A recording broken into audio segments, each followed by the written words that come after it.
بسم اللہ الرحمن الرحیم۔ السلام علیکم۔ مکتب ٹی وی دیکھنے والوں کو راؤ قمر رضوان نئی ویڈیو میں خوش آمدید کہتا ہے۔ دوستو، آج کی ویڈیو میں آپ کو ایک ایسی قوم کے بارے میں بتانے والے ہیں کہ جس کے بارے میں جان کر آپ بھی حیران رہ جائیں گے۔ یہ بات ہے 18ویں صدی عیسوی کی۔ کہتے ہیں کہ ایک کسان اٹلی کے ایک بنجر و ویران علاقے میں رہا کرتا تھا۔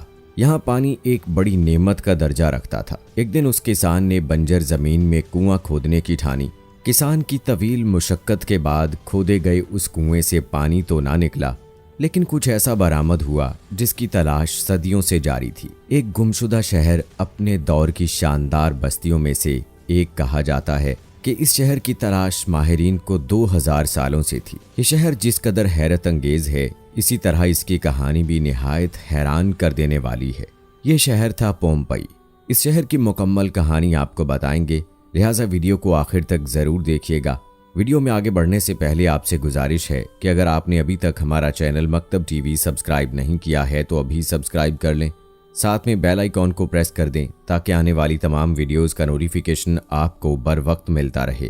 ویڈیو کو لائک کریں، شیئر کریں اپنے دوستوں کے ساتھ اور کمنٹ باکس میں اپنی رائے کا اظہار لازمی کیجیے گا۔ دوستو، جس شہر کی ہم بات کرنے جا رہے ہیں یہ ایک قدیم رومی شہر تھا جس کا نام پومپئی تھا، جو موجودہ ملک اٹلی کے علاقے کمپانیا میں ناپولی کے نزدیک واقع تھا۔ یہ شہر 7ویں صدی قبل مسیح کے دوران آباد ہوا۔ مختلف ادوار میں مختلف قوموں کے زیر نگیں رہنے کے بعد رومن امپائر کے تسلط میں آیا۔ پھر اس شہر نے ترقی کی ایسی منزلیں طے کیں کہ یہ اس وقت دنیا کے عظیم ترین شہروں میں شمار ہونے لگا۔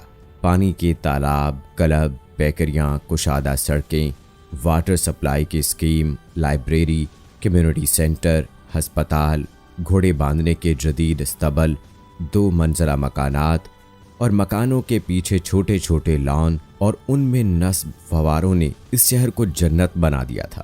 یہ دنیا کا پہلا شہر تھا جس میں زیبرا کراسنگ کی شروعات ہوئی۔ یہیں سے کریم کیک ایجاد ہوا اور یہیں سے اجتماعی غسل خانوں یا حمام کے تصور نے جنم لیا تھا۔ یہ رومن امپائر کے بڑے تجارتی شہروں میں سے ایک تھا، لیکن دولت کی فراوانی کے بعد رفتہ رفتہ اس شہر کی پہچان تبدیل ہونے لگی۔ اجتماعی غسل خانے یا اجتماعی حمام بے حیائی کے مراکز بننے لگے۔ چند دہائیوں بعد یہ بے حیائی اس شہر کا عام مزاج بن گئی۔ اب اس شہر کی پہچان زرعی، تجارتی یا صنعتی شہر کی نہ رہی، بلکہ اب یہ ایک بڑے آزاد معاشرے کا شہر بن گیا۔ کسی پابندی، کسی روک ٹوک، ہر قسم کے قانونی اور سماجی بندھنوں سے آزاد کھلے عام جنسی تعلقات اس شہر کی خاص پہچان بن گئے۔ یہاں کاروبار تھا جسموں کا اور لذتوں کا۔ آپ نے حضرت لوط علیہ السلام اور ان کی قوم کا واقعہ تو ضرور سن رکھا ہوگا۔ جب وہ قوم ہم جنس پرستی کی لعنت میں مبتلا ہو گئی، اس قوم پر پتھروں کی برسات کر کے انہیں نیست و نابود کر دیا گیا۔ ایسا ہی کچھ معاملہ اس شہر کے ساتھ بھی ہوا تھا۔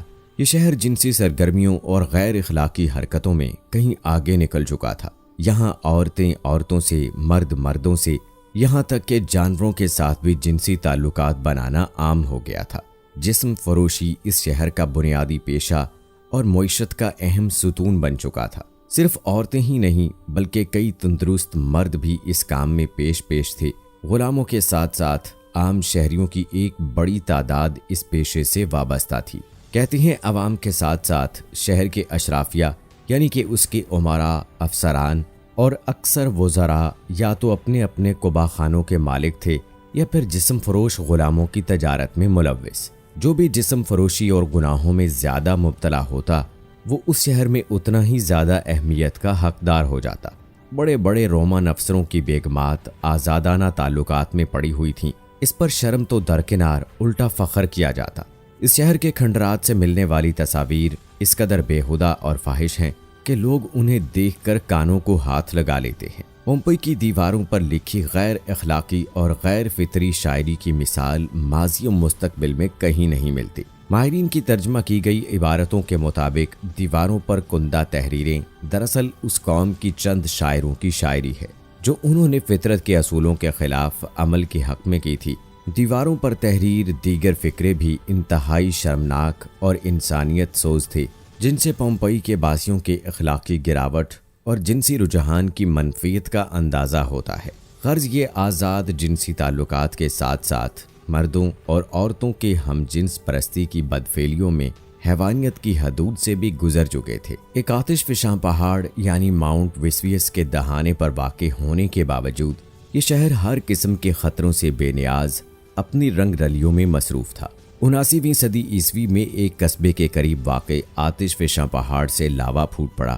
یہ آتش فشاں اس قدر شدت سے پھٹا کہ آسمان میں دور تک اس کی راکھ اور پتھر اڑنے لگے۔ کچھ ہی دیر میں لاکھوں ٹنوں وزنی دہکتی راکھ اس شہر پر آ گری۔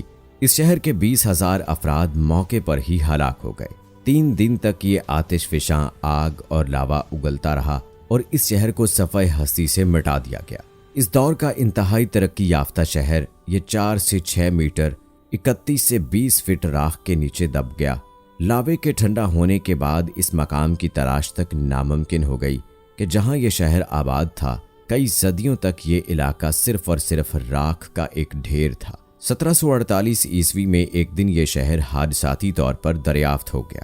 کھنڈرات کی کھدائی کے ماہرین نے دیکھا کہ اس کے تھیٹر، کھیل کے میدان، مارکیٹیں اور سوئمنگ پولز جوں کی توں حالت میں موجود تھے۔ یہ عذاب اس شہر کے مکینوں پر اس وقت نازل ہوا کہ جب ان کی اکثریت گناہ آلود سرگرمیوں میں ملوث تھی۔ اس شہر کی دریافت کے بعد کھدائی کی گئی تو ماہرین آثار قدیمہ یہ دیکھ کر حیران رہ گئے تھے کہ لوگ مردہ حالت میں محفوظ ہیں، اور ایسا لگ رہا تھا جیسے قدرت نے اخلاق باختہ حرکتیں کرنے والی قوم کو آنے والی دنیا کے لیے نشان عبرت بنا دیا ہو۔ جو شخص جس حالت میں تھا وہ اسی حالت میں رہ گیا۔ دوستو، آج بھی جب پمپئی کے واقعات دریافت ہوتے ہیں تو وہاں کے رہنے والوں کی لاشیں بے گورو کفن اسی حال میں ملتی ہیں جس میں وہ اپنے آخری وقت میں موجود تھے۔ ان سے پتہ چلتا ہے کہ بڑی تعداد میں لوگ، مرد عورتیں بدفعلیوں میں مصروف تھے۔ کئی گھروں میں روزمرہ معمولاتی زندگی کے آثار بھی ملتے ہیں جو جوں کے توں ایسے ہی رکے ہیں جیسے کسی نے اچانک انہیں ساقط کر دیا ہو۔ دوستو، کہا یہ جاتا ہے کہ اس شہر کا زیادہ تر حصہ دریافت کر لیا گیا ہے۔ کھدائی ابھی جاری ہے۔ ممبئی کی پختہ سڑک پر چلتے ہوئے ہر گھر میں موجود کچن، باغات اور چشموں کو بآسانی دیکھا جا سکتا ہے۔ اس شہر میں صاف پانی کی فراہمی اور نکاسی آب سے لے کر زندگی کی ہر آسائش موجود تھی۔ یہاں کے لوگوں کا شمار اس خطے کے امیر ترین لوگوں میں ہوا کرتا، لیکن افسوس کہ ان ناقدروں نے اپنے پروردگار کی نعمتوں کا انتہائی غلط استعمال کیا اور آئندہ آنے والی قوموں کے لیے ہمیشہ کے لیے نشان عبرت میں تبدیل ہو گئے۔ دوستو، اگر آپ تاریخ عالم پر نظر دوڑائیں تو آپ کو معلوم ہو جائے گا کہ قوموں کے زوال کا ایک ہی سبب تھا، یعنی اللہ کی نافرمانی میں مبتلا ہو جانا اور اپنے وقت کے پیغمبر کو جھٹلانا۔ اللہ نے کسی قوم کو یکدم زوال پذیر نہیں کیا اور نہ ہی اچانک ہلاک کیا، بلکہ پہلے ان کے پاس اپنے بندوں کو بھیجا تاکہ وہ اس قوم کی اصلاح کر سکیں اور انہیں نصیحت کر سکیں۔ لیکن جب انہوں نے اس نصیحت کو ٹھکرایا اور اپنی منچاہی زندگی بسر کرنے لگے تو اللہ نے ان کو مختلف طریقوں سے ہلاک کیا۔ اللہ پاک نے انسانوں کی ہدایت کے لیے دنیا میں اب تک کم و بیش 1,24,000 انبیاء اور رسول بھیجے ہیں، جس کے ذریعے سے انسانیت کو اس بنیادی حقیقت کی یاد دہانی کرائی گئی ہے کہ انسان اس دنیا میں ایک محدود مدت کے لیے آیا ہے۔ حضرت آدم علیہ السلام سے لے کر محمد صلی اللہ علیہ وآلہ وسلم تک تمام انبیاء علیہ السلام نے اپنی قوم کو بھلائی کا راستہ دکھایا اور بری اعمال سے دور رہنے کی تلقین کی۔ جن لوگوں نے اپنے نبی کے حکم کی اطاعت کی وہ لوگ کامیاب ہوئے اور اللہ کی رحمتوں سے فیضیاب ہوئے، اور جن لوگوں نے اپنے نبی کی باتوں کو جھٹلایا اور گمراہی میں مبتلا ہوئے تو اللہ تبارک و تعالی نے ان کو دنیا والوں کے لیے عبرت کا نشان بنا دیا۔ دوستو، امید کرتا ہوں آج کی ویڈیو آپ کو پسند آئی ہوگی۔ ویڈیو کو لائک، شیئر اور کمنٹ کرنا مت بھولیے گا۔ ملتے ہیں آپ کو اگلی ویڈیو میں، تب تک کے لیے مجھے اجازت دیں۔ فی امان اللہ۔